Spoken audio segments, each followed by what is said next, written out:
before we. Oh, never mind. Ooh, too late now. We're live. Mike will never be able to tell us. No, actually, it's not proprietary information, but there have been reports in the last I'd say hour or so that the 2016 NHL draft is bound for Buffalo. Yeah. So welcome. You can all stay at my apartment.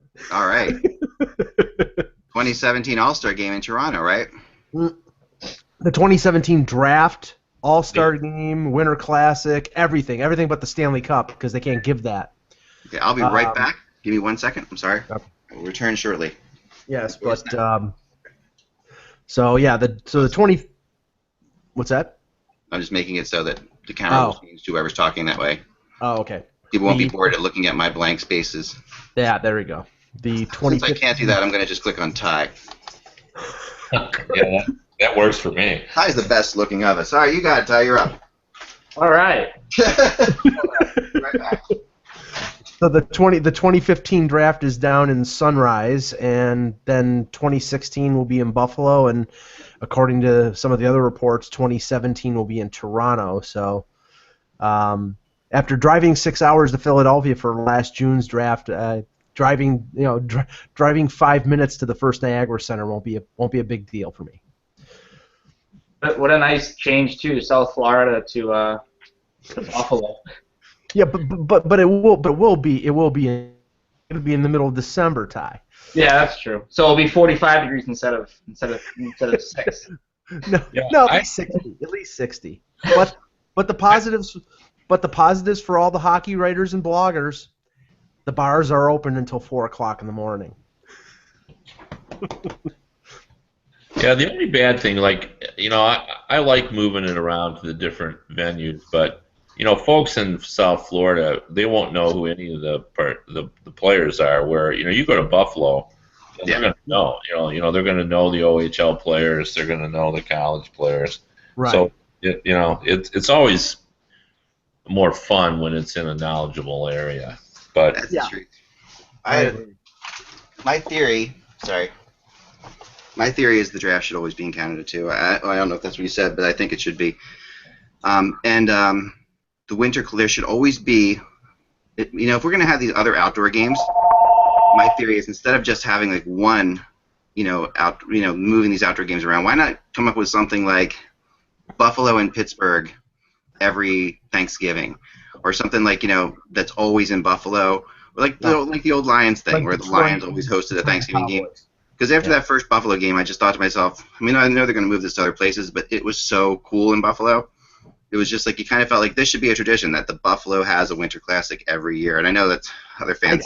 I think what the NHL is trying to avoid is for the game to be sort of old hat, and maybe in a major area like a New York or a Philadelphia, it wouldn't be, or there would be guaranteed to have the thing filled. But in Buffalo, especially with the 75,000 seat stadium, the only way you guarantee it to be a sellout is if you have a match like Buffalo Boston or Buffalo Toronto, where you have all the Leaf fans coming over. I would the border. bet my house that you're wrong on that.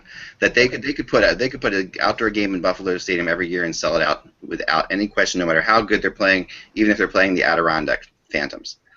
The bottom line on the Winter Classic is it works really well. We always kind of talk about it as if we need to improve it, but the concept is great. What people don't seem to understand about the Winter Classic is it doesn't really matter that people were complaining there were too many of them, but what that doesn't take into account is in all the cities they don't care where the other games are. All they know in that city it's huge. Exactly. And having been to all the outdoor games, every time you go in whatever city you're in, it doesn't matter what the columnists think about it. What matters is in that area, it's huge.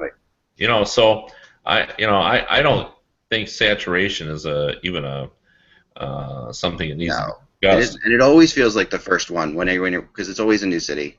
Even if it's not, you're exactly right. The other thing about it is, like the All-Star Game, it's a big deal in its town, and that's the All-Star Game is the same thing. The All-Star Game has that same thing where people hate it in the NHL, but the build-up is bigger than the All-Star Game, much bigger. It's like an All-Star Game is, it's sort of a nice event, and there is some excitement, but this excitement over Winter Classic is a lot greater than on an All-Star game because it's a game that counts. It's an actual right, exactly. It's an actual game. That's and I'm not going to go on my tangent about what doing away with the All-Star game, but I think the advantage of the Winter Classic is it's 2 points. It counts.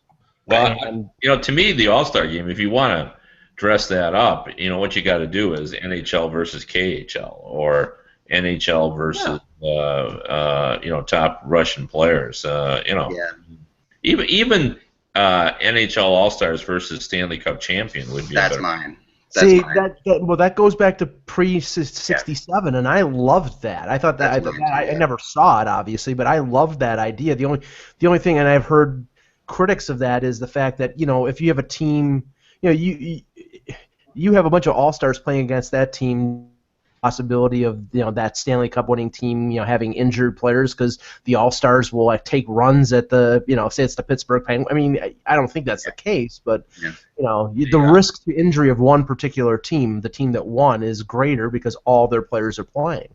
See, go ahead. Go ahead, Eck. Oh, see, I really go ahead. No, you continue because my thought's different. Continue what you're saying. Well, I was just going to say that I'm not so sure. I'm a little concerned, even though I throw that out there as a possibility. I think the environment has changed so much that I'm not sure it would have the same lure as it had, in the 50s and 60s. Because in those days, players' dislike for each other carried over. And I'm not so sure it would here. Like, it still could have an All-Star game feel because the Players Association, the guys are tighter. They know each other now a lot better. They like each other. And these are all top players, the All-Stars. So they're going to know most of the players on the other team. So, I think the only way you're guaranteed to have a real strong competition would be if you could play like against a KHL All-Star team or a European All-Star team or a Finnish All-Star team. And, I think the KHL would be the best. Do you think the NHL would go down the road, Kevin, of Major League Baseball and make home ice advantage in the Stanley Cup final be conditional on the All-Star game?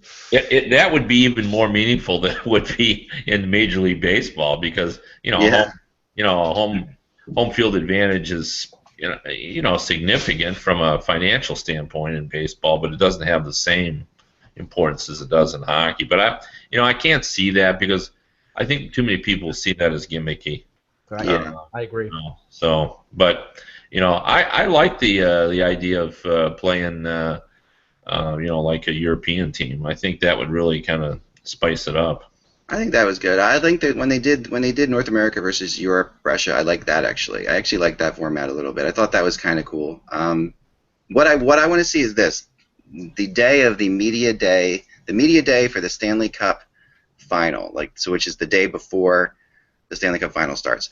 I want to see the winner of the Memorial Cup play the college hockey champion at that arena. And have basically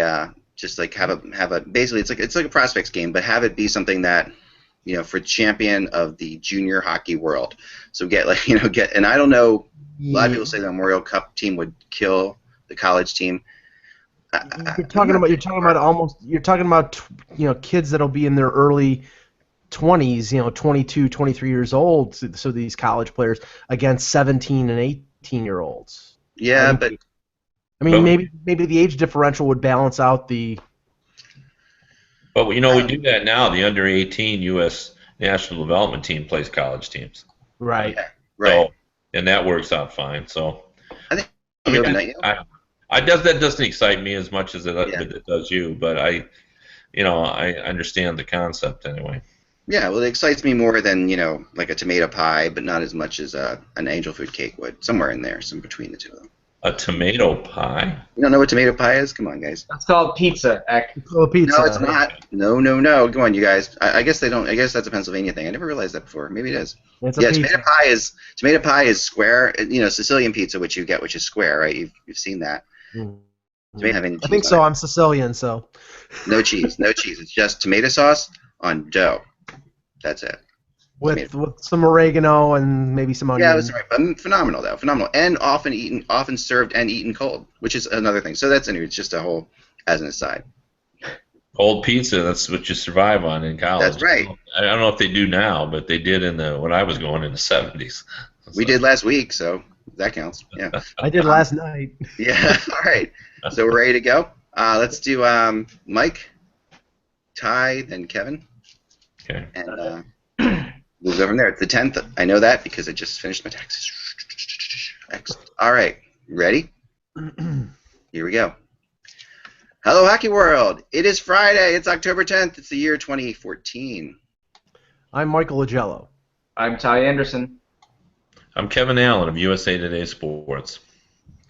And I'm Eklund, and you're watching the HockeyBuzzCast on HockeyBuzz.com. We are at Friday. Thank God it's Friday and all that stuff. We had another good night of hockey. We're going to get to that, of course, and talk to that. And going to talk a little bit about the Flyers-Bruins game, Ty. We got to get into that. Yeah, there's plenty of other things to discuss as well. And Bruins-Red Wings last night. And my gosh, a lot of good games last night. And holy cow. But the big news today, I believe, at this point at least, is still the Chris Pronger hiring. Now, for those of you who have been living under a rock, Chris Pronger has been hired by the NHL to do, what was done to him a lot, suspend people or help in the suspension process. And he apparently, James Wisniewski's next on their list if Chris doesn't take the job. Apparently, if you get suspended a lot, you can be part of the disciplinarian team at the NHL. Ty Domi. Right. But Chris Pronger, I think, is a phenomenal choice for this. I mean, I think he is I think this is a great thing. But, of course, this isn't without controversy because last night this news broke right before the Flyers game, so we all went to find Ron Hextall and ask him, another player who had his share of suspensions, what he thought of the whole situation. And Hextall said, "Okay, I will meet you after the warm-up." We all pile in the elevator, go downstairs in the hall after the warm-up. And he proceeds to tell us, "I have nothing to say about the matter. The NHL will discuss it." So that was cool. So we get back in the elevator, go upstairs, and literally start the game. And then the NHL comes out with reports come out, and a source at the NHL told me, and I know this got out in other ways too, that he will indeed be joining the team. He will still be paid by the Flyers. He won't have any involvement with anything that has to do with the Flyers, and that's sort of where they get a little bit hazy, because how do you define that? In a similar way to that, Coley Campbell doesn't have anything that has to do with the Bruins because his son's in the Bruins, obviously. And he'll still be on long-term injury reserve. He'll definitely be the highest paid person at the NHL offices. And he'll sit there. And and then fans reacted as you'd expect them to, with nothing but praise and glory throughout the NHL. Nothing but I say that a little sarcastically. Yeah. Or a lot sarcastically, because this is an oddball situation, Kev. What do you think? Yeah, no, I mean it's a joke is kind of what the fans keep writing to me about it, and you got to look at this in so many different ways. I know. First of all, I completely agree. Like anybody who knows Chris Pronger, he'll actually be quite good at this, and his experience in this venue, in this court. Will come in handy. I mean, he knows it from both sides. He's seen it obviously from being punished for it. He's been involved in it. He's played. I think he was suspended 8 times. And I always used to say about Chris Pronger is, I never was overly critical because I thought it was hypocritical for us in the media to exalt him for playing on the edge of the rules. I mean, we did. Everybody said, "Hey, Chris Pronger." You want Chris Pronger around because he pushes the envelope. He goes right to the edge. And now, so when he tumbled over the edge, I thought it was hypocritical for us to say, "Wow, what's he thinking?" Well, he's thinking that, we say he's a great player because he plays on the edge of the rules and he's willing to do anything in the name of winning. Exactly. So, I mean, I think this makes sense, and I don't think it's a joke. I think he's a very bright guy.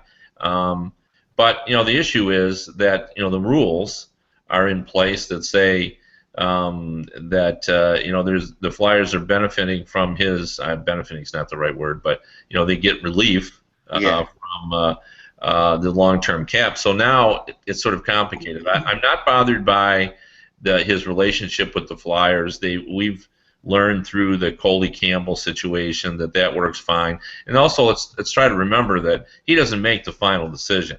Right. Quintal makes the final decision. He's just a worker bee in this hive.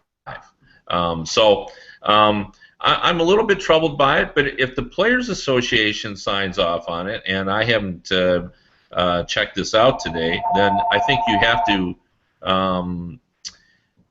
Because they're the ones that really, this is a CBA issue, and if they sign off on it, I don't know that we all have a room to complain about it. I mean, does this pave the way, Ty, for what really should be happening here in a way, which is that, guys like Savard and Pronger, we got to figure out another option for this? I mean, that's in my opinion. Ty? Yeah, I mean, it kind of depends, I guess, what the job. Savard is now a scout in the OHL, and the Bruins are allowing that, and the league is allowing that. They don't think that it really interferes with anything that he's doing. Yeah. So that it seems like there's ways around this to the point where it's almost like an afterthought. Yeah. You don't worry about Chris Pronger's salary before the start of the season because once opening day comes, you're going to be able to put that on the long-term injured reserve. Same thing with Savard. So I think right now the system is okay. I mean, it affects you in the summertime when you can't add too much salary because of these guys. But I don't know. I mean, the system seems like it's okay, especially if they're going to let Pronger do this without much of a backlash from people within the league, it seems. It's more on the fans' point of view. Yeah, I agree. I think the system is wrong, though. I think it's felt like this like Kevin said, there's so many issues. Let's first tackle the issue of this long-term injury reserve thing, which is what, we've got Savard, we've got Pronger, we've got other players too, but those are the two prominent players. Mm-hmm. And we've got players who are obviously never going to play again, who, if were to retire, would hurt their team cap-wise. So they have to stay on the books. It's a rule that's obviously put in place to try to avoid loopholes, right? It's a loophole rule, I think. It's because they felt general managers would sign aging players to longer contracts, so it's a loophole rule. But if you have a doctor who is, an NHL doctor, and maybe like some NHL sanctioned doctor that looks at this guy and says, this guy cannot play ever again. The Flyers could not have predicted that he would never be able to play ever again because he did play under that contract for something. If it's an NHL doctor, why? To me that's, and I guess it can still get hazy. I mean, with concussion thing, so you could say it's kind of hard to diagnose in situations. So Savard, right? So, Mike, what are your thoughts? Well, I mean, there are certain things. The 35 and over contract now is sort of in place to, because that contract counts against the cap whether the player is retired or not. So, I mean, I would think that would be enough. I mean, right now it's almost like Pronger and Savard are only bookkeeping problems for these two teams. They haven't been part of in the fold of these two teams other than the cap management problem for a couple years. So I have no problem at all with Pronger having this job because to my mind he hasn't been a part of that team since Mikhail Grabovski high-sticked him. Yeah. And that was an accidental high stick. He ceased being a player. I mean, not immediately, but after that, once everybody knew he was probably never going to play again, his association with the Flyers was essentially over with. So, I don't. In the press box. I mean, he's still around the team. He's still part of the team. He's still near. He's still here. He still talks to the players. He's been very good. I mean, as one player put it last night, which is why he thought Pronger would actually be very good. He said this off the record. He said, but the one thing about Chris Pronger to him was that he makes 25 and 26 and 27-year-old athletes feel like they're children. He said that's why he thought Chris Pronger would be good in this position. He said, when you talk to Chris Pronger, even though I'm a big physical athlete, he said, and I'm still small next to Chris Pronger. He's still commanding. He's still making me feel like, I mean, there's no doubt, that Pronger is one of the all-time leaders and a Hall of Famer in my mind. Sure. I guess some might argue that, but I think he's a Hall of Famer. So Kevin, about the long-term injury reserve, do you think that system needs to be changed, or do you think these are just anomalies we have to deal with on an individual basis? Yeah. I mean, I think the system's working fine. Like, these players are legitimately injured, and their team should not be punished because they were injured. I mean, this is like the act of God clause in insurance policies where things happen. and they're legitimately hurt. Let's just accept that and sort of move on. I mean, should they be prevented from pursuing their career aspirations? I mean, it's like they're being punished twice. They were hurt, and it cost them their career. Now they can't move forward. So that's why ultimately I think the Players Association has to look at this and say we sign off on it completely, because both Savard and Pronger need to move on with their lives, and if this is what they're going to do. I mean, I don't think it's just to accept the fact that okay, this is going to continue on. There's a lot of logic to that, and I don't think Pronger should be allowed to be an NHL employee and give pep talks in the Flyers dressing room. I think now he has to divorce himself completely, even just for show. And I mean, I'm sure he's willing to do that, but I mean, otherwise, because the alternative to this too is just to wait till the contract is over, then go join the league. Well, that just seems silly. Why shouldn't he start now? So, right, because he is that good, and he also is doing nothing with his time. So right, yeah, and I just don't think that making him sit there and wait this out, just doesn't make any sense. Where logic says everybody should move on with their lives. Yeah. Now the next question though, that's tricky in this one, in my mind, is the whole concept of if he's not able to be involved in any Flyers decision making, and I guess like you said, he should be giving Flyer prep talk, but any situation that involves the Flyers, well, I know they're calling that, like they have with Coley Campbell, any situation that involves a Flyer player directly or probably a hit on a Flyer player, but in reality, if a Columbus Blue Jacket player is up for a suspension, and the Flyers are battling the Columbus Blue Jackets to make the playoffs, that does affect the Flyers. Yeah. Any Eastern Conference team essentially affects the Flyers, and I don't think Pronger. I don't think Pronger would be the kind of guy who would do that. But there is still that I don't know, perception of of whatever, I can't speak today, but the perception of that is strong. And a friend of mine mentioned last night, well, he spent more time in the Western Conference, way more time in the Western Conference than they did the Eastern Conference. So he's got plenty of friends in St. Louis and Anaheim as well. So you look out there too. Pronger's got friends all over the league. He's one of those guys who is known and beloved by like half the Flyers in this game. So. And it would be more of a concern, Ak, if he was the final arbiter to the decision. But as Kevin said, Quintal is going to be the one in charge, and these decisions are made, in concert with others. So if he, all of a sudden said, well, I think that Brandon Dubinsky should be suspended 10 games, and Columbus is 3 or 4 points ahead of the Flyers, I think that Quintal and whoever else is involved in the decision-making process would say, okay, that's a little out of whack. Plus, if he did that, then he would be showing his bias, and I think he'd be risking his job with the league. So, right, I don't think it's a concern.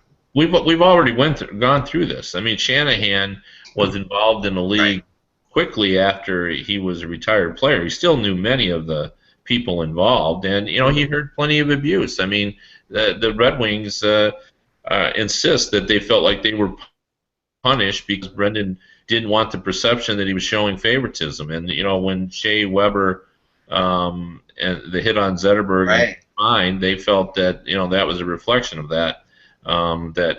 He otherwise he would have given Shea Weber a game suspension. Now I don't believe that for a minute. I think people, when they get in these positions, try to do the best they can and try to separate themselves. Ultimately, some of this has become almost formulaic. Like when you hear the explanation of the penalty when they put out, it's become pretty clear. They lay it all out. Okay, did the player put himself in a vulnerable position? Well, that mitigates it a little bit. So, the only time it really becomes a real judgment call is when you get into the heavier decisions, and those are usually made, I would assume, by Quintal without he's basically, it's his neck on the line. So I doubt whether in that case his underlings get much of an impact. Yeah, I doubt so as well. I mean,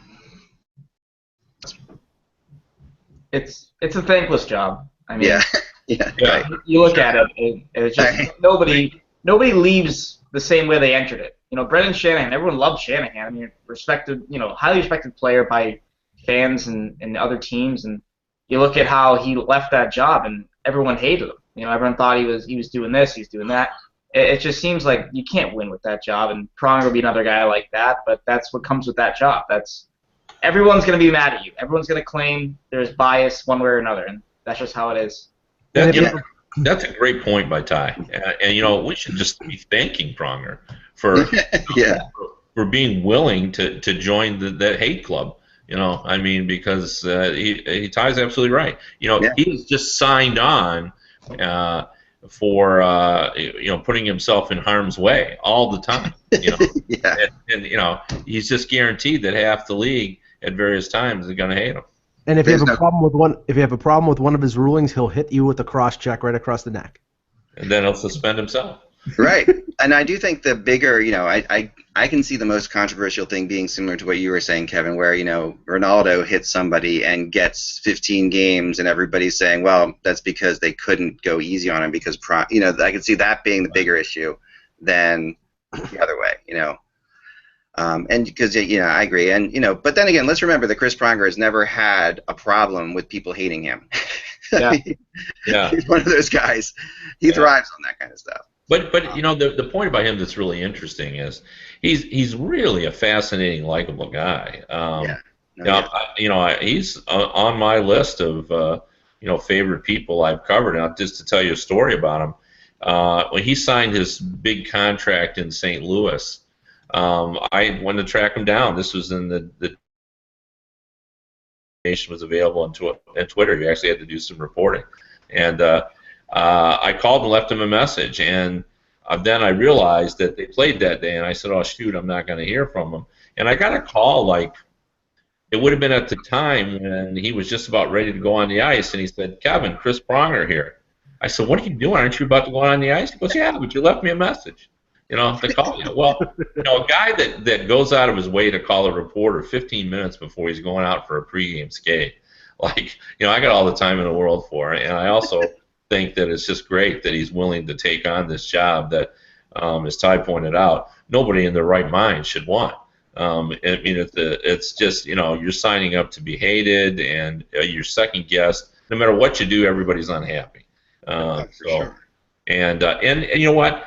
Even though now everybody's saying it's a joke because he was suspended so much, he gives those rulings credibility because he's lived it. He understands it. This is a hockey guy who's played in that on the edge of the rules type area. So I think this is going to be a great hire. And once they sort through all the permutations of the problems that it causes. Just having him in that room when a player has to go to New York for a hearing means something, I think. Just having him sit across from you at the table, because you can't say anything like, oh, I meant to pull up at the time, or I meant to do this, or then, you can't say anything like that Pronger can't look at you and say, really? Honestly, I've been there. I know what you're talking about. That's, to me, my favorite Chris Pronger story, then we'll move on, but I always have to share this story. If I share it before, I apologize, but definitely came during the finals, Flyers-Blackhawks final. And after the first two games in Chicago and the Blackhawks had won, and things were looking kind of grim, came back to Philadelphia, and the Blackhawks were all complaining about the fact that they had been collecting their Stanley Cup pucks after every game, after every win. And Pronger had picked up the puck after both games 1 and 2 and put it in his pocket and skated off the ice.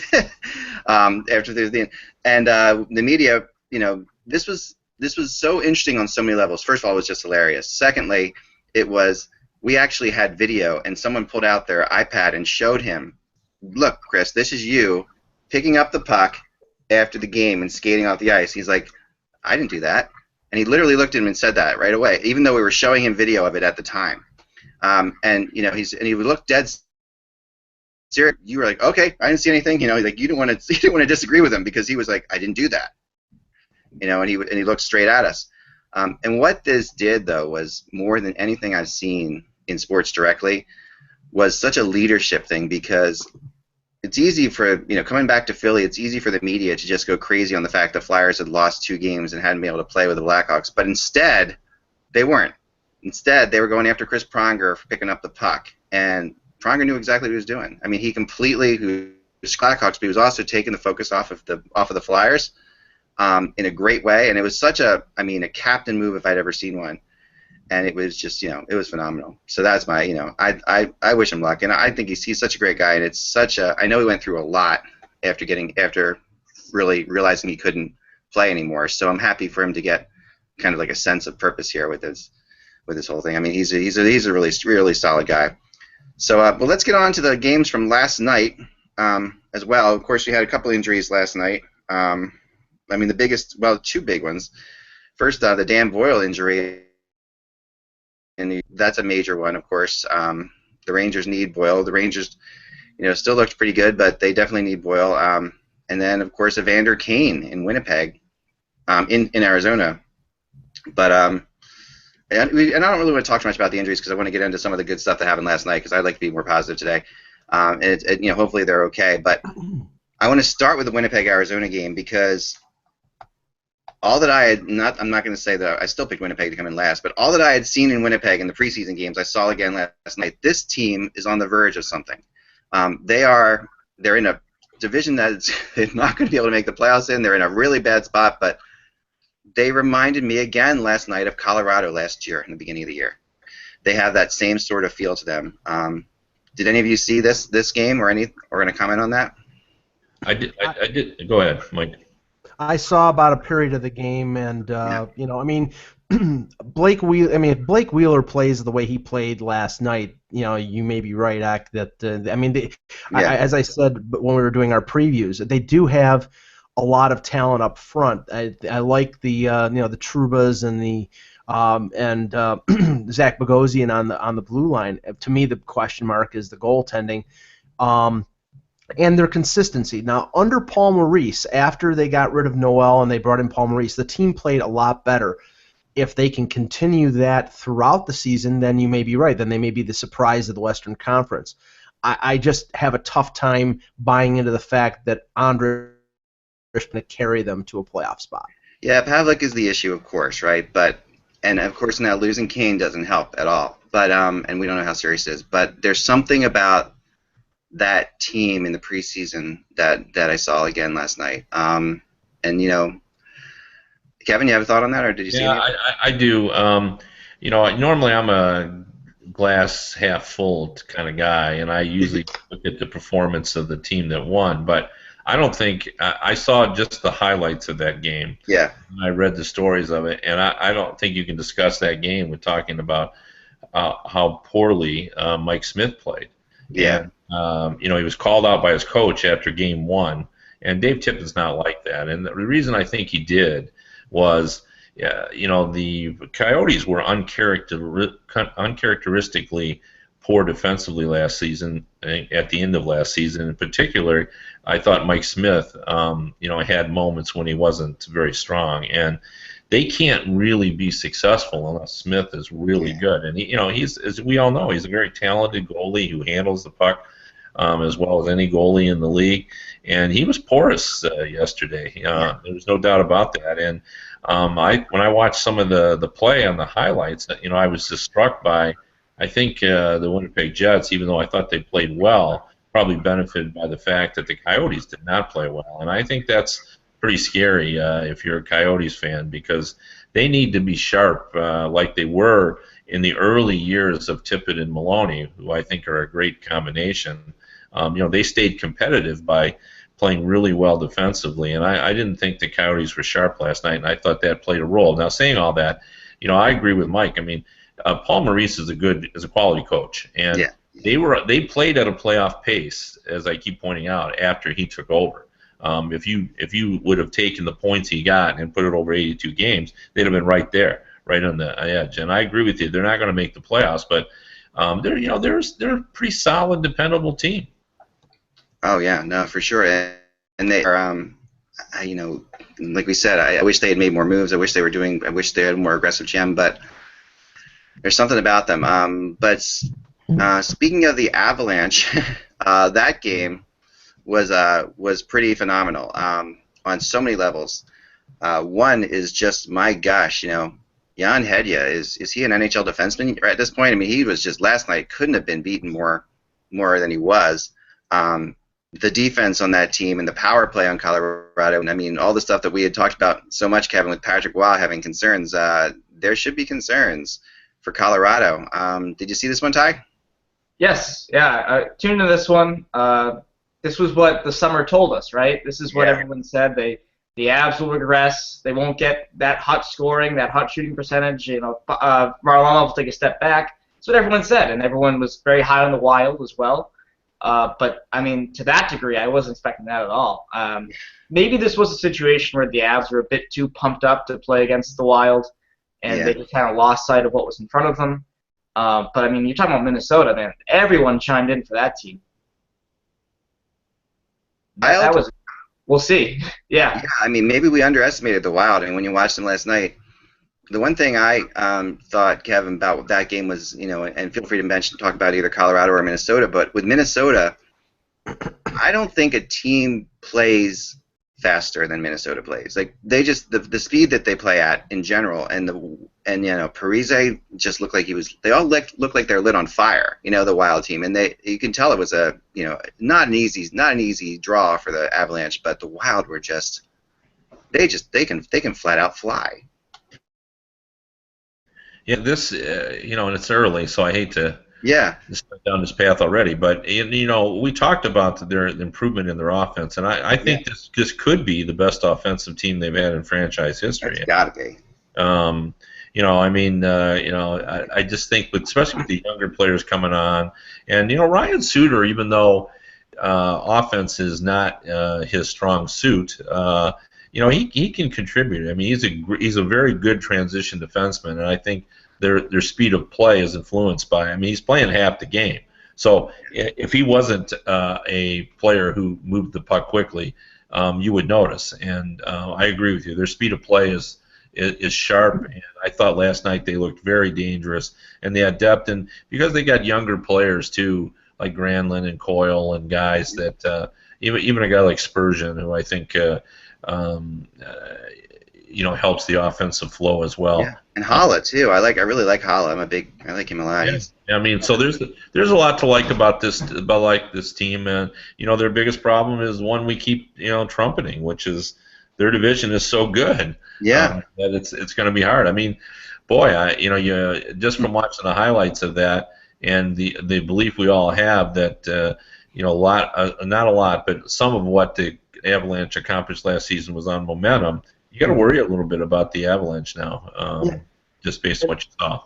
And they had an impressive offensive performance and didn't get anything out of Vanek, didn't get anything out of their number one center, Mikko Koivu. I mean, Granlund gets 2 assists, and I thought looked pretty dominant last night. If they can get that kind of performance out of him as a secondary threat with Koivu being their number one, that they're going to be tough for some teams to handle. Yeah, of course they were playing a very hesitant team in Colorado, so it was definitely being focused. I mean, there were many instances when Colorado players would be stuck between whether to go for a puck or not go for a puck. I mean, Varlamov was the obvious on the goal, but there was Hayda also on Parise's goal. Same thing. I mean, they're stuck in the middle there, and that's no man's land. That was a real tough one. Meanwhile, the Bruins. Let's talk a little bit about the Bruins. Tie in their first 2 games. We had, the first game against Philly. I thought was a really good game. I thought, we talked a little bit about it yesterday, but what were your impressions? Yeah, I mean, when you look at how the Bruins played that night, I think what really stuck out to me was how Patrice Bergeron made Claude Giroux disappear. You did not notice Claude Giroux once all game long. Yeah. And that was Bergeron. Bergeron was all over him, and the Bruins were very aware of that. And that really took it to them. And I think my impression from that game was that Philadelphia, this is a pretty slow team. This is probably the slowest I've seen Philadelphia as a team in a very long time. Mm-hmm. And you could tell that they were getting muddied up in the offensive zone, through the neutral zone, and the Bruins really took it to them in that regard. That being said, I thought Mason played well. He really kind of kept them in it for a lot of that game. Wasn't so lucky last night against New Jersey, but even so, I think that Philadelphia has some room to improve here, especially in their defensive end. The Bruins, still an incomplete team right now. They really have 2 third lines without David Krejci. That first line now becomes Milan Lucic, Ryan Spooner, and Matt Frey. Frazier. Spoon and Frazier really don't have much NHL experience at all. But that third line of Kelly, Soderberg, and Eriksson has given them an offensive boost that maybe they didn't expect. And so they get some work to do. The Bruins do at the same time. So I thought both teams played well opening night, depending on, given their situations. But my impressions really were that Philadelphia is slower, and the Bruins really heavily relying on Bergeron's line to carry momentum. Because without those guys, they're really sort of icing 2 third lines at the moment. I thought Chara looked great. I mean, I thought Chara had a really great game. Sometimes, you'd expect. I remember one of the players telling me that the bigger, but he was right. I mean, he's gotten going already. Put it that way. That was impressive. And then last night, Kevin, they come into Detroit, and what were your impressions of that one? Well, when any new season starts, all the teams have to reform themselves.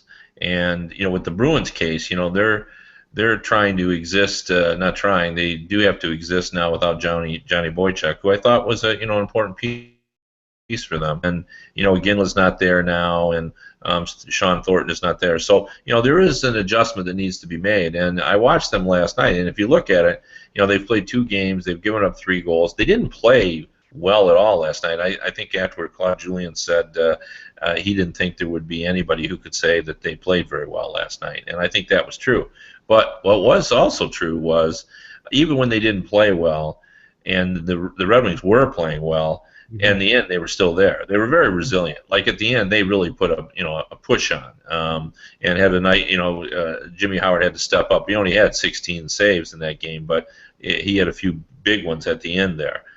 So I thought the Bruins, even in defeat and even not playing well, to me looked impressive. Like I thought, they'll be fine. I liked the way the pairings were going. They didn't play well, but you could just see that, and they, also Bergeron left the game last night. So at one point they were out without Krejci and Bergeron, and yet they still, hung in there against the Red Wings team that I thought, really sort of had battened down the hatches, was playing pretty well. It was a very impressive performance by the Red Wings, by the way. And how I feel about preseason, but in the preseason, the Red Wings didn't give up very many goals. And last night they played a real strong defensive game. It almost looks like, because everybody says the defense is not strong enough for the Red Wings to thrive, it's almost as if these guys are on a mission now. But the younger players and the veteran players seem to merge pretty well. They got obviously some 2 key goals there. Nyquist, I think it was important for him to get a goal. The Bruins shut him down in that playoff series, and that's the first time probably in his pro career that he had ever been targeted. And I don't know that he responded all that well. So it was important for him to start this season getting a goal in his first game, at least in my opinion. I think the team's a little worried about him just because, he's not a big player, and now he's going to face, because he's the top scorer, the most dangerous scorer, he's going to face heavy checking. Yeah, no, he is, and they have good reason. I mean, he had such success so quickly. I mean, it really wasn't that quickly, but so all at once, I guess is the way to put it. So dominant for a period there that it's hard to imagine that what he feels as far as pressure goes, as far as keeping it up goes. Here's one of my favorite moments from last night. In the Dallas, I have a highlight from a Dallas-Chicago game, and once in a while I'm going to do like my plays that remind me of other players from the past plays, and that's what this highlight is. This is Jamie Benn, but this is actually Benn playing Peter Forsberg. So I'm going to watch this. These are 2 hits on this play. This is a penalty kill, I believe. Yeah, I'm pretty sure. No, this is a power play. Okay, this is a power play for the Stars, and I'm going to show you now. This was and so he actually takes out 2 players like a la Forsberg. One of my favorite things that Forsberg used to do was actually when a guy would go to hit him, the other guy would end up on the ice. This is what Ben happens here. Oduya tries to hit Ben here, and Ben knocks him over, and then Saad tries to hit Ben, and Ben knocks him over all within like 13 seconds. So let me show you this play here if I can get it right. It's right about here. This should work. Let's see, we got this here. So here we go. Yes, this is the end of it here. So it's going to loop back, but this is Oduya behind the net, and that Ben just took him out, and then Ben continues down along the side of the board, and here's here's Saad going after Ben, and Ben just takes him down too. Both, you have to really see that. I know it's hard to watch on the TV like this probably, but it was a filthy hit. I mean, both of these were just they were just. I mean, Jamie Benn, gosh, I mean, just totally crazy underrated player in my mind. And I watched a little bit of this game, and this was a heck of a game, Mike. It's getting to the point where Jamie Benn isn't underrated anymore. I think he's starting to get the credit that he's one of the top wingers in this league. I mean, especially now with the fact that Sagan is expected to be probably a top 10 scorer. I mean, everybody realizes that it's the tandem of him and Jamie Benn working in concert that is making them one of the more lethal tandems in this league. So I think he's starting to get the notice that he deserves. Yeah, I mean, I think so. Though, can a guy on the Dallas Stars ever get that notice? That's what it feels like to me. It's like Jamie Benn, put him on any one of the northeastern teams, and yeah, he would be that good, that well noted. But geez, the other game I watched a little bit last night was Nashville. I watched the Nashville Predators game, and this was a it was a tough fought game, but I was impressed. The Predators, they fell behind in this one, but came back. The fun moment last night, and obviously this is Ottawa, so it was an important win at home. But there was a funny moment last night. I don't know if you guys saw this when David Legwan went into the Predators penalty box when he got given a penalty, which is just everybody had a yuck moment there with Legwan. Well, but yeah, Mike. That and the fact that Shea Weber scoring the winning goal on not a typical Shea Weber goal, not a blast from the point that somebody was going to be afraid that it was going to break their leg, but actually coming down the boards, going around the net and wrapping around and backhanding it past Craig Anderson. I was impressed with one thing. The crowd in Nashville was insane. I mean, I'm not usually fazed or impressed with the noise that a crowd makes, but the crowd in Nashville for the opener was very loud and very impressive. And if that team can, as we said in the preview, if Rene plays the way Pekka Rene can, and if they can get more offense, then they're gonna be in contention for a playoff spot. But it was an impressive night in Nashville. And I'm liking the yellow uniforms at home, and I know, I mean, I've always, I like the uniforms. And another thing that came from that game, which I found out, which was found out yesterday, which is a really kind of a cool little story, is Erik Karlsson, who was named the captain of the Senators, and I've always wanted somebody to do this, and it's so cool that he did it. He tweeted out yesterday, "I just purchased 1,000 Cs to give away to the first 1,000 fans that have already bought my jersey. Just bring it to the Sens store, and they'll put it on for you." That's pretty darn cool. That's great. I love that stuff. That's awesome. I mean, it's just how many times you bought a jersey and the guy's captain and you want to get the C put on, or I guess all the people in San Jose have taken on and off C's from Marlowe's jerseys all these years. But I was gonna say San Jose can send all the Joe Thornton C's to Ottawa. Right. That's what Yeah, but there you go. But I thought that was very cool of Erik Karlsson. Classy. Yeah, really classy, and just makes you gives you another reason to like Erik Karlsson.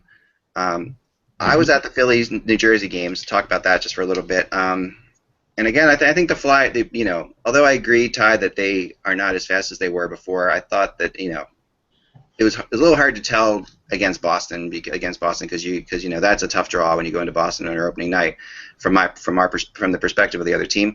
But against New Jersey they looked fast, and they actually looked pretty good. I mean, their defense, they gave up 6 goals, so it's hard to sit there and say they looked good.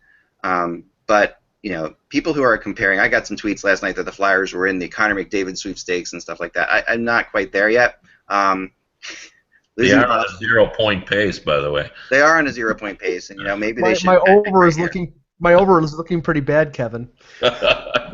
It's so early, but both games were tight. I mean, the last night's game was incredibly exciting. In the middle of the third period, the Flyers got 3 goals in within 5 minutes, 2 goals in the last minute of the second period. At the end of the second period to tie it. So the difference between this year's team and last year's team. Remember, last year's Flyers team didn't score 3 goals in a game until October 28th, their 10th game of the season.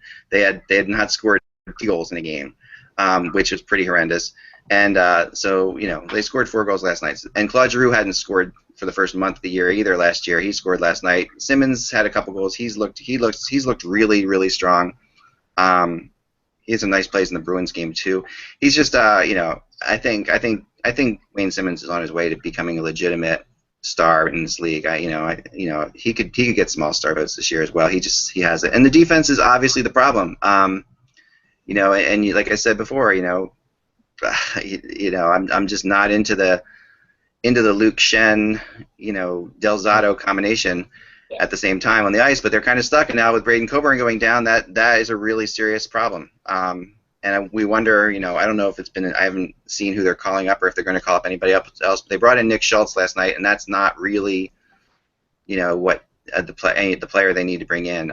There is a great interview, by the way. Check it out. Adam Proto did with Ed Snyder in the Hockey News. If you want to check out something that's really good, Ed does. Ed's a tough one to interview. I have interviewed him. He's a tough interview, and although he's always interesting, but it's hard to get him to say certain kinds of things that you might expect him to say. And I think Proto did a great job, really defining and Ed Snyder overemphasizing throughout the whole concept that we're going to be patient. I think, after firing the coach 3 games in last year, there's definitely a patient cry going on in Philadelphia right now that we're going to be patient. We're going to be patient. We're not going to worry about this. But the question is, do they bring up Gastibier with Coburn out, and throw that patience out the window a little bit? That's what everybody's going to wonder. But we'll see. It was a better game than I saw last year. And then I wanted to talk a little about Edmonton Calgary. I don't know if you guys saw this at all, but this was that was the other game, and then we'll go to Mike on some Columbus Buffalo stuff because I did not watch that one at all. But I watched a little of Edmonton Calgary, and Edmonton dominated this game, typical Edmonton, and lost it 5-2. It was like one of these games that Edmonton's still in the same boat. I know I picked him for third, so I'm watching with a little bit of. I think that was an outlier there, Rack. Honestly. The ex-Leafs were on display last night. Mason Raymond gets a hat trick. Joe Colburn, former Bruins first-round pick, gets 3 assists.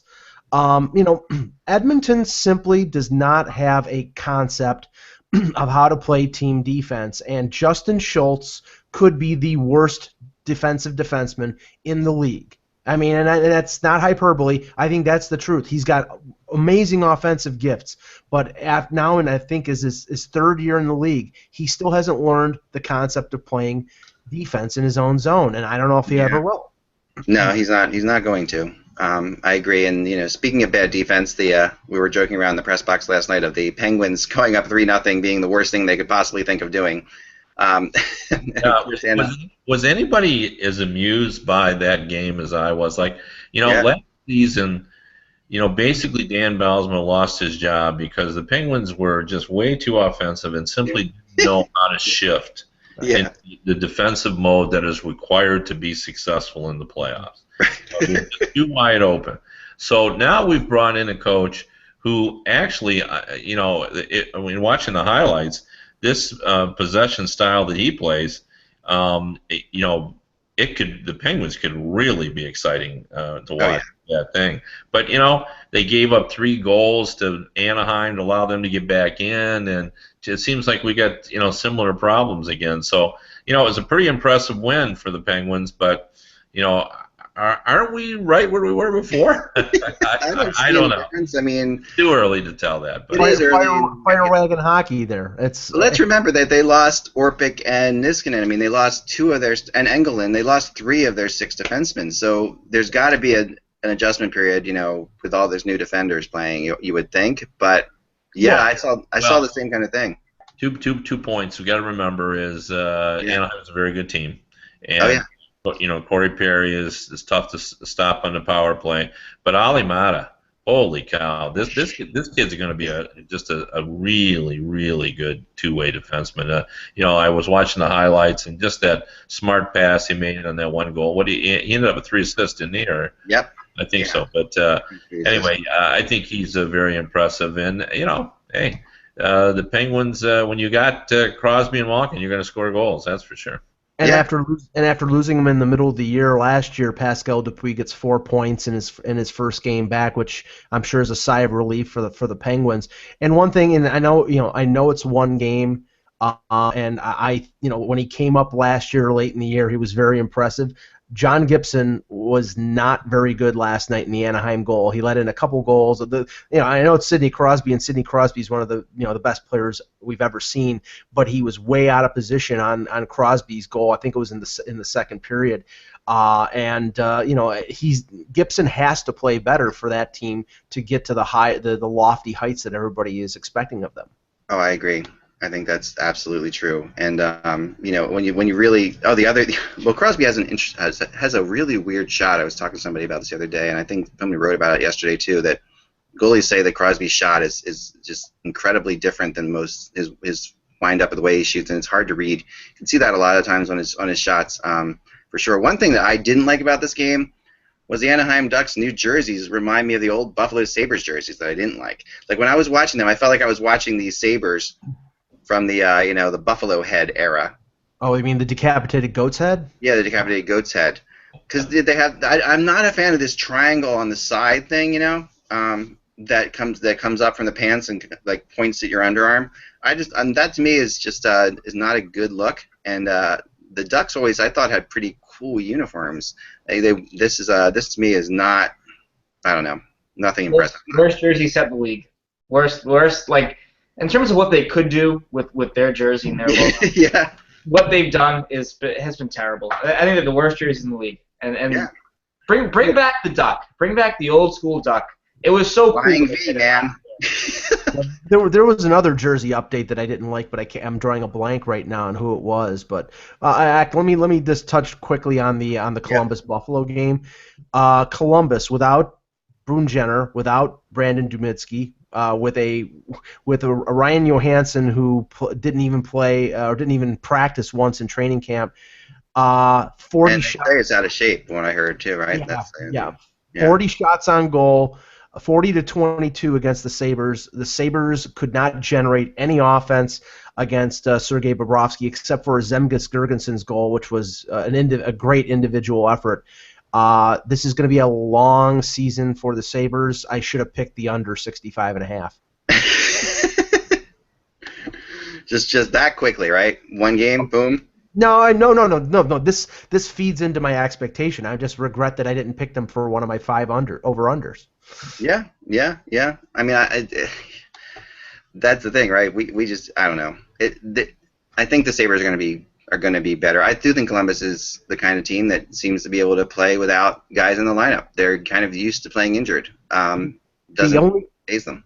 The only game that Sabres fans are looking forward to in expectation of entertainment this month is October 22nd when the Erie Otters play the Niagara Ice Dogs. Because Connor McDavid is a member of the Erie Otters. So there you go. And how about Mason Raymond last night too? I mean, that was something else. I mean, putting together a hat trick, and I mean, for a guy who was on a tryout last year, it's kind of a cool story, the whole thing. I meant to tell that story yesterday, which I forgot to tell about the player. Who did we talk about yesterday? His name was the Maple Leaf who got his first assist, who was really impressive. Oh, Stuart Percy or Brandon Cozen. What was it? Cozen is the forward, the real speedy forward. No. Percy is the defenseman. Yeah, Percy, right? He was the guy who grew up in the area, and wait, did you tell the story yesterday? You didn't tell the story, no. Okay, good. I'm losing my mind. Yeah, no. What I heard was a really cool story. Is that when he made the team, he grew up not too far. He grew up near Mississauga. He grew up in Oakville, where the Ford plant is, right outside of Toronto. Yeah. Right. His teammates wanted to take him out for dinner, and instead he said, "Nope. I always promised that when this day came, I would go home and have a steak with my mom." And that's what he did. He drove home and had a steak with his mom, which I think is awesome. I've asked him questions. I've been in media scrums with him. He's a good kid. He's very very unaffected by where he is. He's a first round pick of his hometown team. He's played well for the Toronto Marlies the last year or so. And he handled it very well. I mean, even though the game-winning goal on Wednesday went off of his skate from a Plekanec shot, it really wasn't his fault. He was probably their best defenseman that game, and he provides a little bit of a problem for the Leafs because Cody Franzen is more than likely coming back in the next game or so, and a kid like that, 21 years old, you don't want him sitting up in the press box. So it's a question of whether he'll get sent down to the AHL to play regularly. Well, I'll say this: Mason Raymond helped my fantasy team because I am playing in the Hockey Buzz fantasy pool against the Cabin Misfits, and I'm up by 8. But Mason Raymond has 28 points this week, and I also have Blake Wheeler on my team. That doesn't hurt either. So doing pretty well there. He's changing these guys as he goes, you know. So what do you have in points, Mike? Because I wanted to. I haven't looked yet. I'll look after. Well, I'm behind in the standings, behind the retarded gorillas and the multiple scoregasms. So we'll see how we can possibly get some editors to watch next year's team names. But anyway, in the Hockey Buzz fantasy pool. Anyway, that's it. So what do you got going at USA Today, Kev? I'm going to do a column on the Mike Babcock situation this weekend, and I'm working on a piece on the Bruins and where they're at, post Boychuk, and just how strong a contender they really are. And I hope to get an interview with Mr. Quintal next week. Oh, nice. You'll be able to say hi to Pronger for all of us. What are you working on, Ty? What do you think? Trying to figure out what the perfect sort of D pairings are for this team right now. They've been experimenting a bit with different guys, different spots. Trying to figure out what do they want to do, I guess, going forward here. Matt Barakowski still hasn't drawn in the lineup. It's only been 2 games, but this was a player that the Bruins really sort of said that they were okay with trading Boychuk because of his progression. We still haven't seen him yet, so that's an obvious cause for concern, I would believe. Yeah, no, it was a surprise a little bit the way it went down, but we weren't totally. Want to talk about this? Milan Lucic, 2 games, 1 shot attempt, no shots on goal. Which if there's a player who needs David Krejci back, it's definitely him. Yeah, no, and there's a guy who is in the contract year, correct? He has 1 more after this. 1 more after this, but a lot of people are speculating on what he's worth. That's a good debate for another day. Yep. I guess I wanted to end with a goal of the night tonight from last night, and for me it was the Zach Parise goal. And this is, like I said, this is not Hadia's finest moment on defense, but I wanted to show you this. This is the epitome, kids, of keeping your feet moving and keeping going forward. Parise, this comes right off the face-off, and then but the idea here is, Hadia just let Parise go around him, just ushered him around him. But yeah, this is a crazy. It was just, and the hard thing about this is they were seeing this in slow motion. This happened so friggin' fast. This was such a fast goal off of a face-off. Literally, it was probably 3 seconds from the time that face-off till the time he got in there and scored. It was straight, and it was of course a fantastic rebound by Varlamov as well. But if you look at that replay, it's also a complete defensive breakdown by the winger who's supposed to maybe block Parise. So good luck trying to block Parise right there. Well, it was a complete breakdown. They lost the face-off. They let the winger go into the zone. He walks right through both defensemen. It's a complete breakdown, and it's 1 game, so we'll see. It's 1 game, but that's going to be a fun team to watch. I definitely think in Game Center, if you're for games, those that using Game Center or Center Ice, definitely watch the Wild more than you've watched them before, because they're worth it. They're worth the price of admission. Watch Islanders too. Islanders this year. I think they'll be a lot of fun. All right, we got to. I'm disagreeing with you, but we're going to see what happens. I'm the only one though, because everybody else in this panel I think is on the Islanders bandwagon. I picked them over. Yeah, you picked them over, the Brooklyn Islanders. We'll see. All right, remember guys, without the buzz, it is just hockey. Have a great weekend. Enjoy the hockey.